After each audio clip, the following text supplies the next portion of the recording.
একটু তাড়াতাড়ি করো তোমরা। সূর্য ডোবার আগে খাবারটা খেয়ে নাও সব তোমরা, পরে আর খেতে পারবে না যে। চলো চলো হ্যাঁ মা, আসছি। আসো। এই নে। Thank you. ঠিক করে খেয়ে নে রবিনা, না হলে চাঁদ ওঠার আগে খাবার তো দূরে থাক, জলটুকু পর্যন্ত খেতে পারবি না। প্রথম করবা চাঁদ তো একটু কষ্ট তো হবেই, বাট ডোন্ট ওয়ারি, আমরা সবাই আছি, সময় এমনি কেটে যাবে। থ্যাংক ইউ কিরণদি। আরে হ্যাঁ, হোটেলে আজকে সন্ধে 6টায় টেবিল বুক করা আছে, ভুলো না, সবাই ঠিক সময় পৌঁছে যেও, ঠিক আছে? ঠিক আছে। আর শোনো কিরণ, উদয় চাঁদ ওঠার আগে সন্ধ্যের আগেই ফিরে আসবে তো? হ্যাঁ আন্টি, ওর ফ্লাইট বিকেল 5:30টায় ছাড়বে, 7টার মধ্যে চণ্ডীগড় ল্যান্ড করবে। যাক তাহলে ঠিক আছে। বেঁচে থাকো বাবা, ঠিক করে খেয়ে নে মা। হ্যাঁ মা।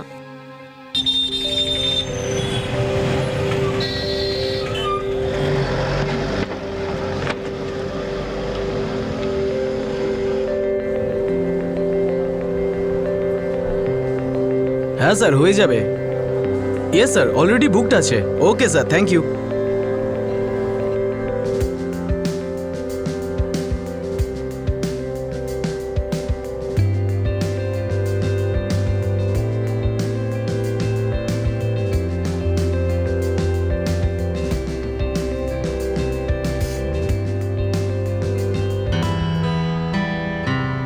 বারবার আকাশ দেখলেও চাঁদকে মোটেও দেখা যাবে না।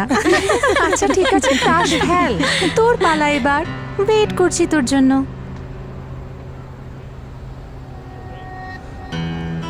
এবারেও আমি জিতবো। কিরণ দি, মনে হয় তোমার হাতে কোনো জাদু আছে। তুমি তো হাতে সবকিছুই পেয়ে যাচ্ছ। লাকি হাত আমার। কি হাত না, গেমটা কিছু অন্য। মানে মানে তুই চিটিং টিটিং করছিস না তো? সঙ্গীতা, তুইও না, সব সময় আমাকে সন্দেহ করে। তোমরা আবার শুরু করে দিলে খেলা তো। চলো আমরা আবার নেক্সট রাউন্ড খেলি। হ্যাঁ, এইবার ডিল করার আগে তাস চেক করে নাও, না হলে আবার বলবে আমি চিটিং করছি। আরে ছাড় না ইয়ার, তুইও না সব কথা সিরিয়াসলি নিয়ে নিস। চিটিংই করছে, না হলে এই কথাটাকে কেন এত সিরিয়াসলি নিল? কাম অন কিরণদি, ও মজা করছে, তুমি রেগে যেও না প্লিজ। স্মাইল।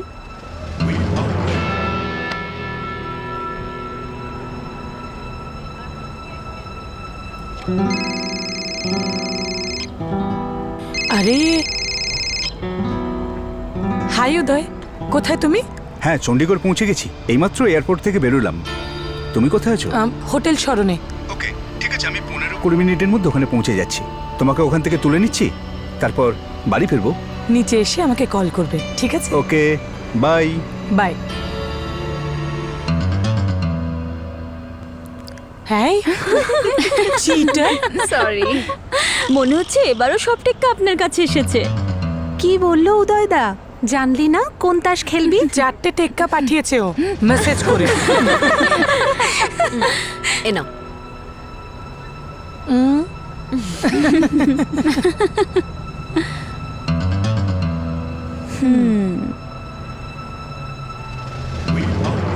আরে তাড়াতাড়ি করুন, আপনার তো জানাই আছে কখন কোন তাস ফেলবেন।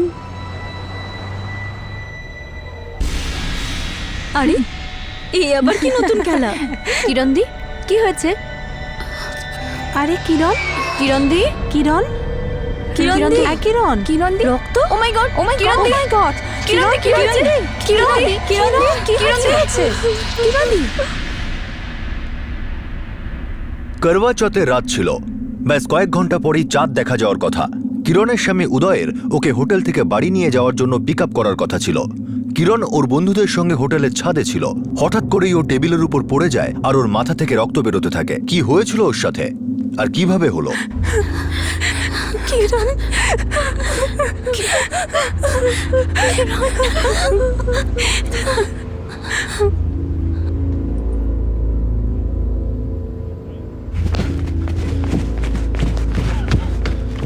স্যার, অ্যাম্বুলেন্স এসে গেছে। কিন্তু স্যার, পুলিশ এখনো আসেনি, আমি তখনই ইনফর্ম করে দিয়েছিলাম। এরকম অবস্থায় ওনাকে হসপিটালে নিয়ে যাওয়া উচিত, তাড়াতাড়ি করুন।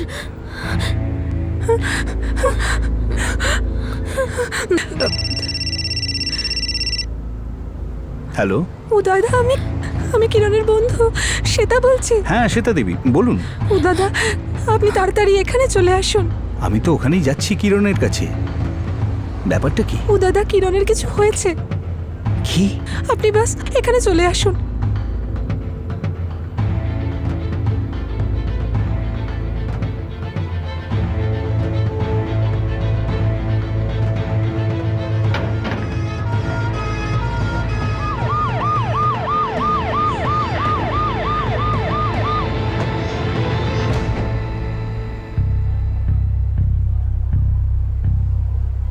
কি হয়েছে? স্যার একজন লেডি সাডেনলি ইনজিওর্ড হয়ে গেছে। এখন এই অ্যাম্বুলেন্সে নিয়ে গেল? হ্যাঁ স্যার, উনি ওনার ফ্রেন্ডসদের সাথে টেরেসে কার্ডস খেলছিলেন এনাদের সাথে।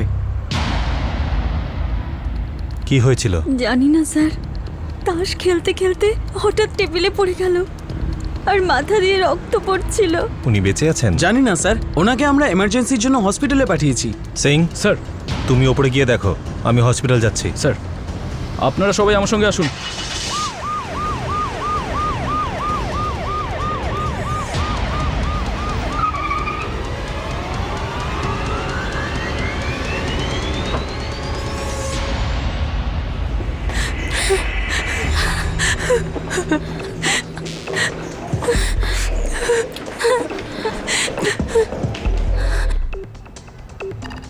ওনাকে হসপিটালে নিয়ে গেছে। কোন হসপিটালে? Civil hospital. স্যার, উনি ওখানেই বসেছিলেন আর আমরা তাস খেলতে খেলতে উনি হঠাৎই পড়ে গেলেন। আমরা ভাবলাম যে উনি মজা করছিলেন। আর হ্যাঁ, তারপর সঙ্গীতা দেখেছিল ওনার মাথা থেকে রক্ত পড়ছে। ও কি কোনো কিছুতে চোট পেয়েছিল? আমরা জানি না স্যার। স্যার, আমরা কিছু বুঝতে পারিনি যে ওনার কিছু হয়েছে।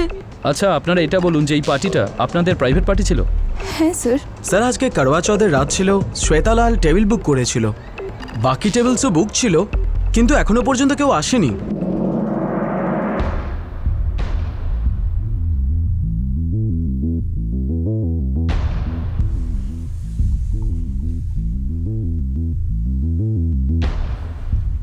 ইন্সপেক্টর, প্রথমে আমরা ভাবলাম যে হয়তো উনি কোনো মজা করছেন। তারপরে ভাবলাম হতে পারে হঠাৎ করে ওনার মাথায় ব্যথা করছে। তারপর আমি দেখলাম যে ওর মাথা দিয়ে রক্ত বেরোচ্ছে। কোথায় কিরণ? উনি ভেতরে। ইন্সপেক্টর, দরজাটা খুলুন, আমি আমার স্ত্রীর সাথে দেখা করতে চাই। উদয় বাবু, দরজাটা প্লিজ খুলুন। মিস্টার ওয়ালিয়া, এক মিনিট। দেখুন, ডাক্তাররা ভেতরে পরীক্ষা করছেন। কিন্তু এরকম হঠাৎ করে কি করে? দেখুন শ্বেতা দেবী ফোন করার 10 মিনিট আগেও তো আমি সেটা কি হয়েছে ওর। আমরা সত্যি কিচ্ছু জানি না। ডাক্তারবাবু, আমি আমার স্ত্রীর সাথে দেখা করতে চাই, please. I am sorry, she is no more. Okay এখানে মৃত অবস্থাতেই আনা হয়েছে। নিজেকে সামলান। ওনার গুলি লেগেছে। কি? She was shot.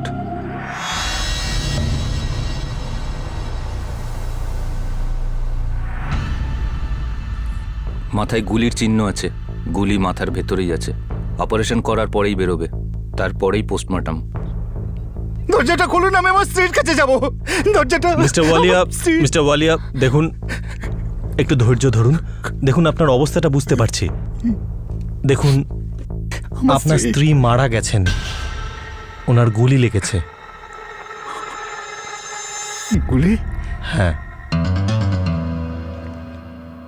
পোস্টমর্টমের পরেই আপনাকে বডি দেওয়া হবে। ও আমার স্ত্রী, আমাকে একবার ওকে দেখতে দিন। দেখুন মিস্টার ওয়ালিয়া, এটা police case. I am very sorry.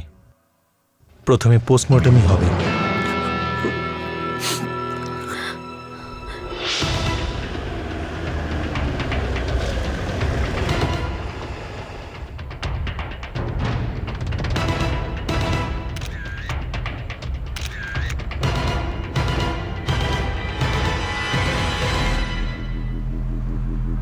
হ্যাঁ, আপনারা ওইদিকে ভালো করে চেক করুন, কিছু যেন বাদ না যায়। Singh, she is dead. গুলি লেগেছে। গুলি লেগেছিল?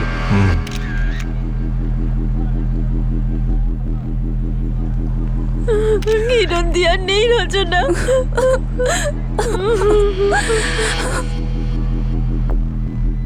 সিং, কেউ বাইরে থেকে গুলি কি করে মারবে? ভাবার মতো কথা তো এটাও স্যার, কেউ কিরণকে এত কাছ থেকে গুলি করলো আর ওর বন্ধুরা জানতেও পারলো না। এদের মধ্যে কেউ নয় তো? নাটক করছে না তো? দেখে মনে হচ্ছে তো সবাই খুব টেনশনে আছে, সবাই ঘাবড়ে আছে। হতেই পারে। তুমি এক কাজ করো, কাল সকাল 7টায় সবাইকে ডেকে পাঠাও। Yes sir. তুই তো কিরণের সঙ্গেই বসেছিলিস, ওর গুলি লাগলো, তুই কিছু বুঝতে পারলি না? সঙ্গীতা, তুমিও তোর পাশেই বসেছিলে না? তুমি কোনো কিছু বুঝতে পারোনি? সঞ্জীব বাবা, তুই তাড়াতাড়ি চলে আয়। কিন্তু কিন্তু বাবা, এসব হলো কি করে? আমি কিচ্ছু জানি না রে সঞ্জীব, আমি বুঝতেই পারছি না যে আমি কি করব। তুই তাড়াতাড়ি চলে আয়। হ্যাঁ বাবা, আমি এক্ষুনি আসছি। কি হয়েছে সঞ্জীব? সঞ্জীব কি হয়েছে? মাম্মি। কি হয়েছে আন্টি? মাম্মি আর নেই। কি করে হলো এসব? মাম্মিকে কেউ গুলি মেরে দিয়েছে। কি? কিচ্ছু জানি না আমি। কিরণ ওয়ালিয়াকে কে গুলি করেছিল? এটা কি করে সম্ভব যে ওর সাথে একই টেবিলে বসে থাকা 5 জন বন্ধু কিছু দেখেওনি, কিছু শোনেওনি, এমনকি ওরা এটাও বুঝতে পারেনি যে ওর গুলি লেগেছে? তাহলে এই গুলিটা আসলে কোন জায়গা থেকে চলল?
সিং, এই হাইটটা প্রায় 6 থেকে 7 ফুট হবে। এরকম কি করে হতে পারে স্যার?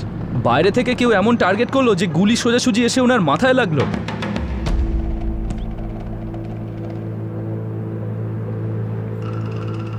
কিছু তো একটা গন্ডগোল হচ্ছে।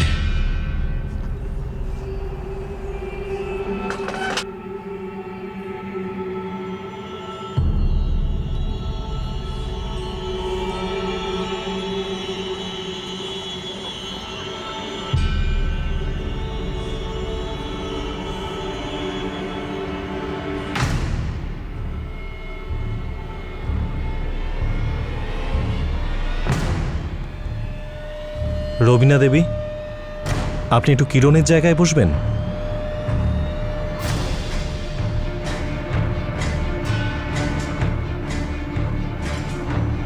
এখন আপনারা বলুন, কাল রাতে ঠিক কি হয়েছিল? দেখুন, আমাদের এটা জানা জরুরি যে এক্স্যাক্টলি এসব হলো কি করে। তাস ভাগ করার দায়িত্ব কিরণের ছিল।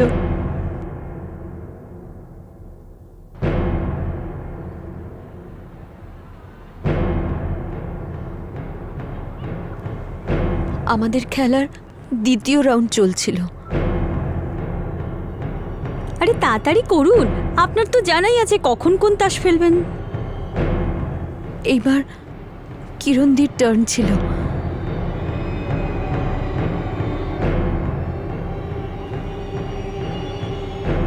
যখনই কিরণদি নিজের তাস নেওয়ার জন্য হাত বাড়ালো, ও হঠাৎ করে পড়ে গেল কিছুটা এইভাবে।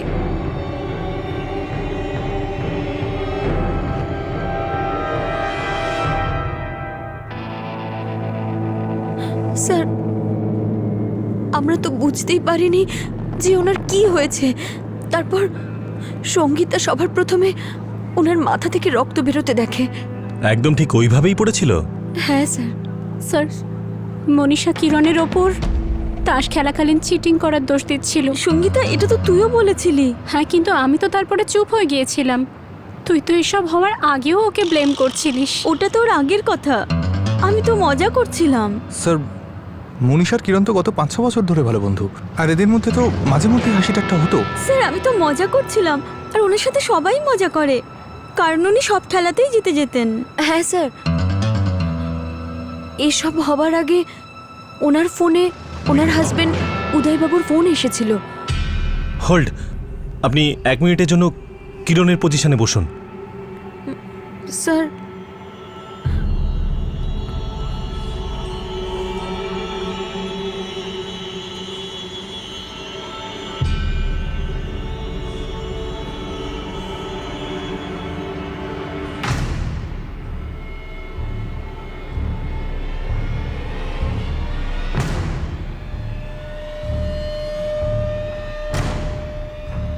স্যার, হোটেলে আগত সমস্ত লোকেদের প্রপার চেকিং হয়।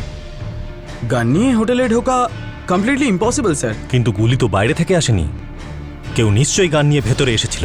জানি না স্যার, কিন্তু এটা কি করে সম্ভব? কিন্তু এটাও কি করে সম্ভব যে গুলি চললো, উনি মরলেন, ওনার সাথে যে মহিলারা ছিলেন তারা বা হোটেলের কেউ গান শটের কোনো আওয়াজই শুনতে পেল না? জানি না স্যার, কিন্তু কেউ কিছু শোনেনি।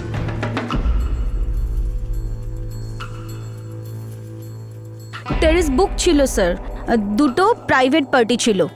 অন্য বুকিংটা 8টার পর ছিল, আর এদেরটা 6টার থেকে 7:30টার মধ্যে ছিল। এই বুকিংটা শ্বেতা ম্যাডাম করিয়েছিলেন স্যার।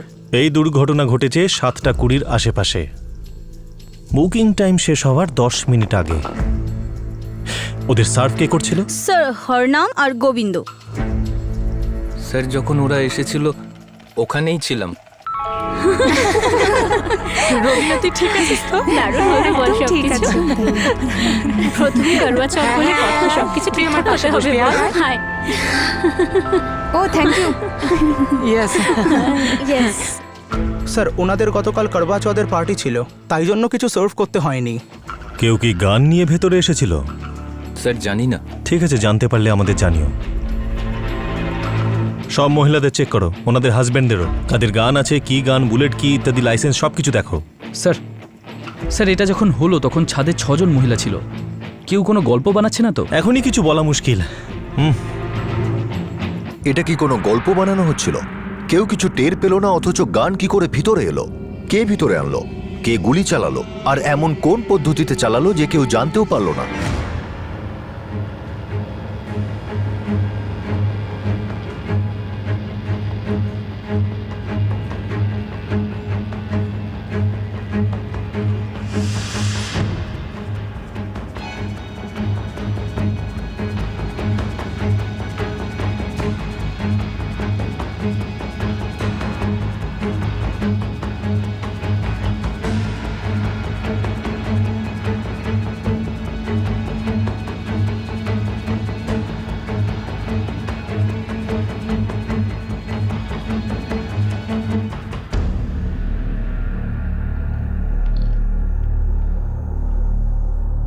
এসব কি হচ্ছে কি? আমি আমার স্ত্রীকে কেন মারবো? কি করে মারবো? আমি তো রাস্তায় ছিলাম, আর ওকেই তো আনতে যাচ্ছিলাম।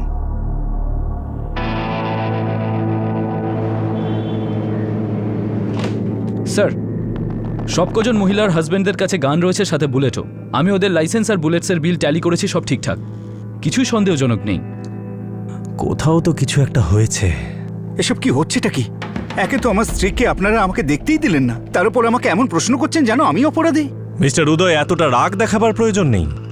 আমরা মামলাটার গোড়ায় পৌঁছাতে চাইছি। সেদিন করোয়া চৌথ ছিল, মহিলাদের পার্টি ছিল। প্রথমত, আমি যদি চণ্ডীগড়ে সেদিন থাকতামও তবু সেদিন পার্টিতে যেতাম না। আর দ্বিতীয় কথা হলো যে গত পরশুদিন কাজের জন্য আমি লখনৌ চলে গেছিলাম, সারাদিন ওখানেই ছিলাম। আপনার কি লেদার এক্সপোর্টের ব্যবসা? হ্যাঁ। কালকে করবা চৌথ, আর আজকে তুমি শহরের বাইরে যাচ্ছ কি করে? আমি কাল সন্ধ্যের মধ্যে অবশ্যই ফিরে আসবো। আর দেখো, কাল সন্ধ্যের মধ্যে নিশ্চয়ই আমি পাল্টে যাব না। যাই হোক না কেন, কালকে চাঁদ ওঠার আগে তোমাকে আমি আমার সামনে দেখতে চাই। আরে ফিরবো বাবা, ফিরবো, অবশ্যই ফিরবো। কাল সন্ধ্যে 5:30টায় ফ্লাইট, 7টার সময় এখানে ল্যান্ড করে যাব। চাঁদ ওঠার আগে তোমার কাছে আমি পৌঁছে যাব। বাই। Take care. ওকে। 19 বছর হলো আমাদের বিয়ে হয়েছে, আমাদের মধ্যে কোনোদিন ঝগড়া হয়নি। আমরা একে অপরকে খুব ভালোবাসতাম। ও সবার সাথে ভালো ব্যবহার করত, কারোর সাথে উঁচু গলায় কথা বলেনি, কোনোদিন ঝগড়াও করেনি। ওর কোনো শত্রু থাকতেই পারে না।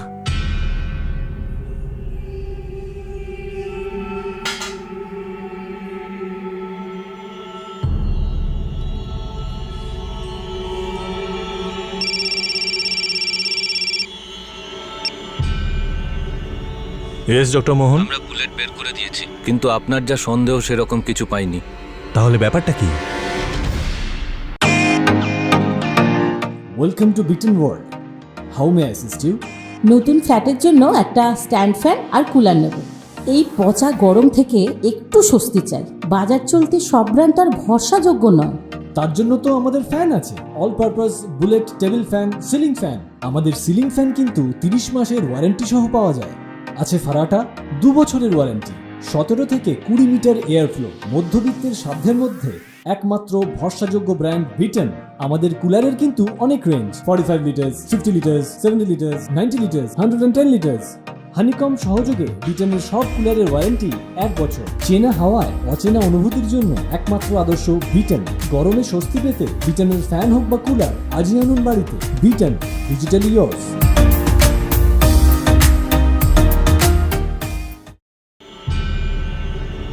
Yes doctor Mohan. আমরা গুলি বের করে দিয়েছি, কিন্তু আপনার যা সন্দেহ সেরকম কিছু পাইনি। তাহলে ব্যাপারটা কি?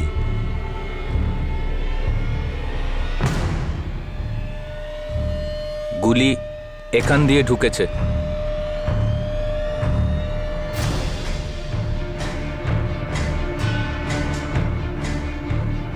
এই বুলেটটা কোনো পিস্তলের নয়, মনে হচ্ছে রাইফেলের।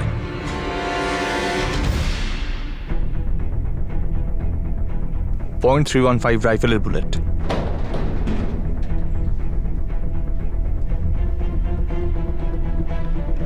.315 রাইফেল। এটা কি করে সম্ভব যে এত বড় রাইফেল কেউ ভেতরে নিয়ে গেল আর কেউ দেখতেই পেল না? গুলি কোথাও বাইরে থেকে চলেছিল স্যার। যদি গুলি ক্লোজ রেঞ্জ থেকে চলতো তাহলে মাথাটা ফেটে টুকরো টুকরো হয়ে যেত, কিন্তু এখানে তো গুলিটা এসে মাথার মধ্যে গেঁথে গিয়েছিল, যেটাকে পরে বার করা হয়েছে। গুলিটা বেশ দূর থেকে চালানো হয়েছিল, আর তাই তার ফোর্সটা একেবারে কমে গিয়েছিল।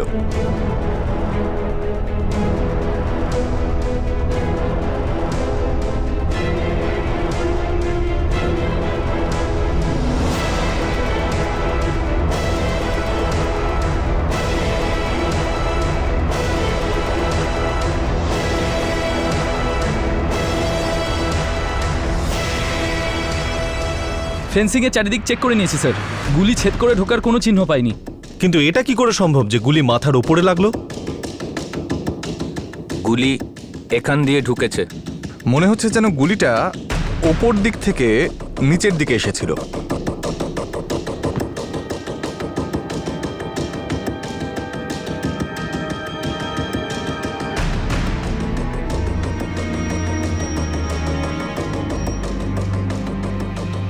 কিন্তু সেটা কি করে হয়?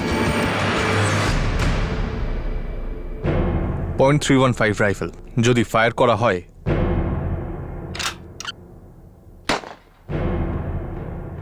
গুলিটা পুরো ফোর্সের সঙ্গে 900 থেকে 950 মিটার পর্যন্ত দূরত্ব অতিক্রম করবে। তারপর গুলিটা আস্তে আস্তে তার ফোর্স হারাবে আর নিচের দিকে নেমে আসবে এই রকম ভাবে।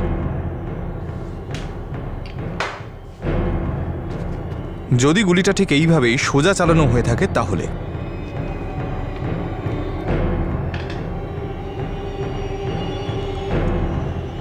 কিন্তু এই কেসটার বেলায় গুলিটা লেগেছে মাথার ওপর দিকে, তার মানে গুলিটা সোজা চালানো হয়নি। গুলিটা বরং এইভাবে হাওয়ার মধ্যে ফায়ার করা হয়েছিল, আর তারপর গুলিটা নিজের ফোর্স হারিয়ে ফেলে আর নিচের দিকে নেমে আসে, আর তারপর ওই ভদ্রমহিলার মাথায় ওপর থেকে ঢুকে যায়। মানে গুলি ছাদের আশেপাশে কোথা থেকে ছোড়া হয়েছিল? হতে পারে। এটাও পসিবল হতে পারে যে এই মার্ডারটা শত্রুতা বা ব্যক্তিগত কারণের জন্য হয়নি, অন্ধকারে এমনি গুলি চালিয়েছে আর বিনা কারণে এসে লেগেছে। তার মানে তো এই গুলিটা অন্য কারো লাগতে পারতো। আপনি এরকম ভাবে ভাবতে পারেন। সিং স্যার, এই হোটেলের আশেপাশে যত বাড়ি আছে সেগুলোর ফটোগ্রাফ চাই স্যার।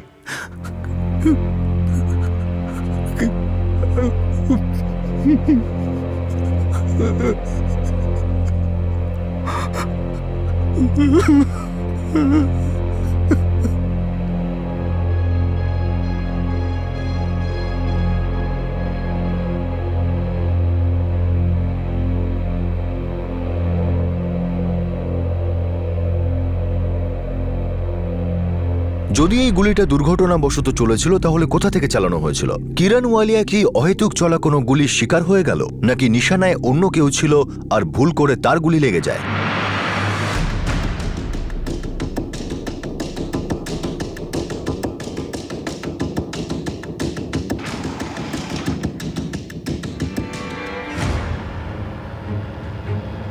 স্যার, এটা হলো হোটেলের টেরেসের আশেপাশে সেই এলাকা যেখান থেকে গুলি করা হয়েছিল। আশেপাশে ম্যারেজ হলগুলো চেক করো, কোথাও কোনো বিয়ে হচ্ছিল কিনা। অনেকে বিয়েতে শুনে ফায়ারিং করে।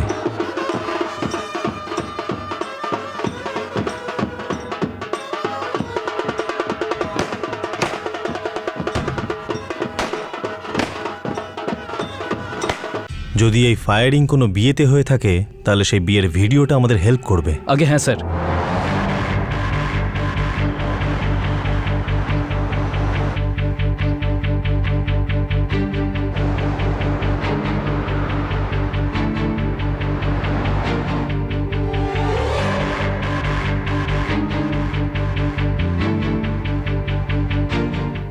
স্যার, হোটেলের কাছাকাছি 3টে ম্যারেজ হল রয়েছে, আর সেদিন রাতে এগুলোর কোনোটাতেই না ম্যারেজ রিসেপশন ছিল আর না কোনো বিয়ে। ফায়ারিংটা এই এলাকা থেকে এই ডাইরেকশনে হয়েছিল। স্যার, এটা হলো মহানগর এরিয়া, এমনও তো হতে পারে কেউ হয়তো নিজের ছাদ থেকে ফায়ারিং করেছিল। হতেই পারে। আমরা জিজ্ঞাসাবাদ করে খোঁজ নিতে পারি স্যার, যে এই এলাকায় কারোর কাছে .31 রাইফেল আছে না নেই। হ্যাঁ, কিন্তু এতে শুধু লাইসেন্সড হাতিয়ারের ব্যাপারেই জানা যাবে। আর তাদের ব্যাপারেও স্যার, যে গানের জন্য অ্যাপ্লিকেশন দেওয়া হয়েছে।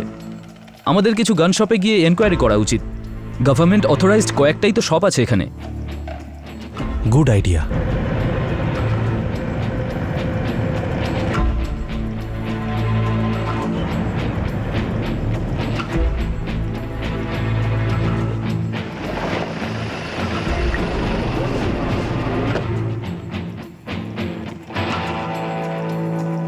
এই মহানগর এলাকায় .315 রাইফেল 29 অক্টোবর 2012-তে বিক্রি করেছি। ওটা আমার কাছেই আছে, আপনাকে দেখাচ্ছি।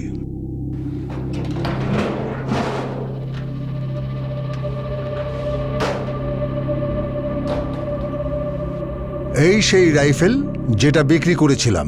যদি এই রাইফেলটা আপনি বিক্রি করেই থাকেন তাহলে এটা এখন আপনার কাছে কি করে? আসলে এটাকে যে কিনেছিল ওর চালাতে কিছু সমস্যা হচ্ছিল। 30 অক্টোবর আমাকে ফেরত দিয়ে যায় এটা রিপেয়ার করার জন্য।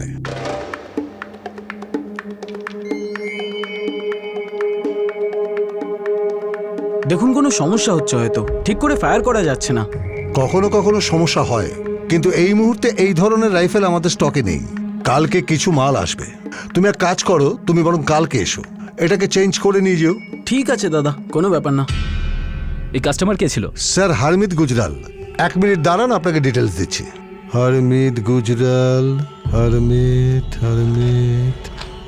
স্যার হারমিত গুজরাল, 13 মহানগর চণ্ডীগড়।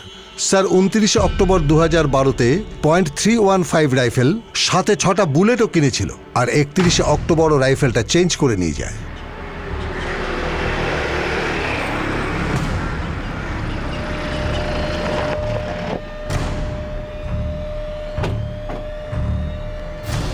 সিং, ওই হোটেল শরণ থেকে এই জায়গাটার প্রায় 400 মিটার দূরত্ব।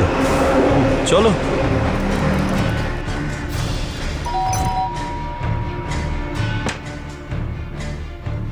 হ্যাঁ বলুন। হারমিত গুজরাল? হ্যাঁ, ও আমার ছেলে। কোথায় ও? ও নিজের রুমেই আছে। কি হয়েছে স্যার? একটু দরকার ছিল। বলুন। তোমার কাছে .315 রাইফেল আছে? হ্যাঁ স্যার, আছে। 29 অক্টোবর কিনেছো? হ্যাঁ স্যার। তোমাদের বাংলোর ছাদটা দেখতে চাই। স্যার, কিন্তু বিষয়টা কি? ছাদটা একবার দেখতে চাই।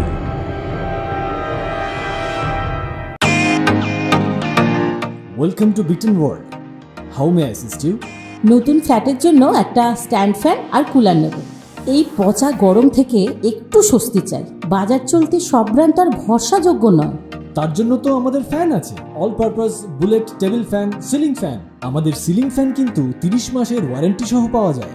আছে ফারাটা 2 বছরের ওয়ারেন্টি। 17 থেকে 20 মিটার এয়ার ফ্লো, মধ্যবিত্তের সাধ্যের মধ্যে একমাত্র ভরসাযোগ্য ব্র্যান্ড বিটেন। আমাদের কুলারের কিন্তু অনেক range, 45 litres, 50 litres, 70 litres, 90 litres, 110 litres. Honeycomb সহযোগে বিটেনের সব কুলারের ওয়ারেন্টি 1 বছর। চেনা হাওয়ায় অচেনা অনুভূতির জন্য একমাত্র আদর্শ বিটেন। গরমে স্বস্তি পেতে বিটেনের ফ্যান হোক বা কুলার, আজই আনুন বাড়িতে। বিটেন, ডিজিটালি ইয়োর্স। তোমাদের বাংলোর ছাদটা দেখতে চাই। স্যার কিন্তু বিষয়টা কি? ছাদটা একবার দেখতে চাই।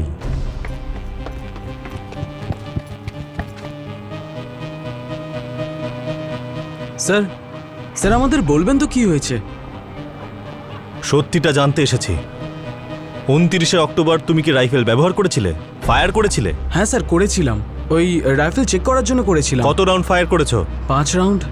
ওর ককিং ঠিক করে হচ্ছিল না। তুমি তোমার চেকিং ফায়ারিং কখন করেছিলে? স্যার সন্ধ্যাবেলা। সন্ধ্যাবেলায় কখন? এই ওই 7টার আশেপাশে। কিরণ ওয়ালিয়াকে চেনো? না স্যার। উদয় ওয়ালিয়ার স্ত্রী, সঞ্জীব ওয়ালিয়ার মা? না স্যার, আমি জানি না।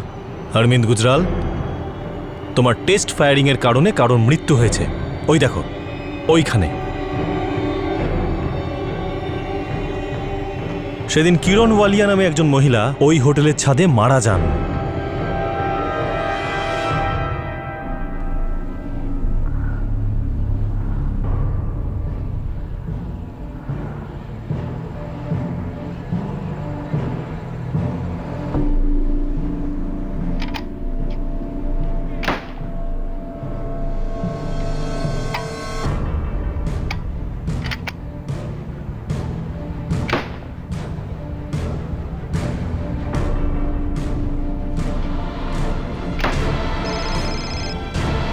হাই উদয়। আরে তাড়াতাড়ি করুন।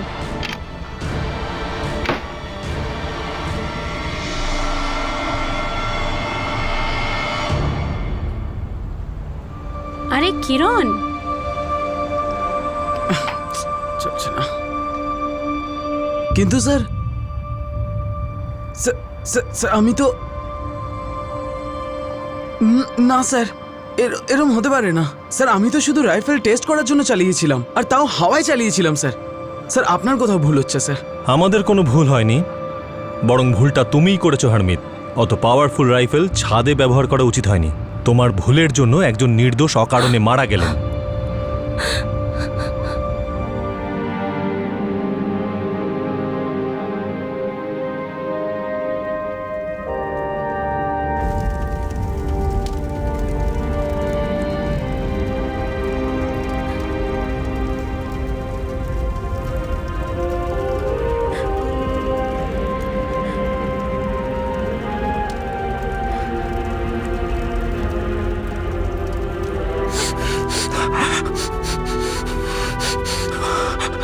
হরমিতকে আইপিসির ধারা 304A causing death by rash and negligent act আর ধারা 336-এ অন্যের জীবন আর সুরক্ষা বাজি রাখার জন্য বুক করা হয়। কিরণের মাথা থেকে পাওয়া গুলি আর সেই গুলিটা যেটা হরমিত টেস্ট ফায়ারের জন্য ব্যবহার করেছিল ম্যাচ করে যায়। হরমিত গ্রেপ্তার হওয়া 2 মাস পর জামিনে ছাড়া পেয়ে যায়। হরমিত একজন পোস্ট গ্রাজুয়েট স্টুডেন্ট নিজের ছাদে নতুন কেনা রাইফেলটা চেক করছিল, আর তার ফলে যে মৃত্যুটা ঘটে সেটা একটা দুর্ঘটনা ছিল, অসাবধানতায় করা একটা খুন। হাতিয়ার নিয়ে এইভাবে অসাবধানতা এখন সাধারণ ব্যাপার, আর এরকম আকছার ঘটছে। এইসব বন্দুক, হাতিয়ার এগুলো মানুষের মধ্যে শক্তির অনুভূতি জাগায়, আর এর ব্যবহার একটা থ্রিল, একটা উত্তেজনা সৃষ্টি করে। কিন্তু কোনো চিন্তাভাবনা ছাড়াই এর ব্যবহার খুবই দুঃখজনক পরিস্থিতি সৃষ্টি করতে পারে। কিছু না জেনে এইসব হাতিয়ারগুলোর টেস্ট জনসমক্ষে বা জনবহুল এলাকায় করা মানুষের জীবন নিজের হাতে নিয়ে খেলা করার মতো বিষয়। পরে আপনি যতই আফসোস করুন না কেন, কিন্তু যেই জীবনটা গেল সেটা আর কোনোভাবেই ফেরত আসতে পারবে না। এই ভুলের থেকে পাওয়া শিক্ষার দাম অনেক অনেক বেশি হয়। আপনাদের সাথে আবার দেখা হবে ক্রাইম পেট্রোল ডেস্ক থেকে আরও একটা নতুন কেস নিয়ে। ততক্ষণ নিজের খেয়াল রাখবেন, সুরক্ষিত থাকবেন, আর মনে রাখবেন আপনার একটুখানি অসাবধানতা সারা জীবনের সমস্যার কারণ হয়ে যেতে পারে। জয় হিন্দ।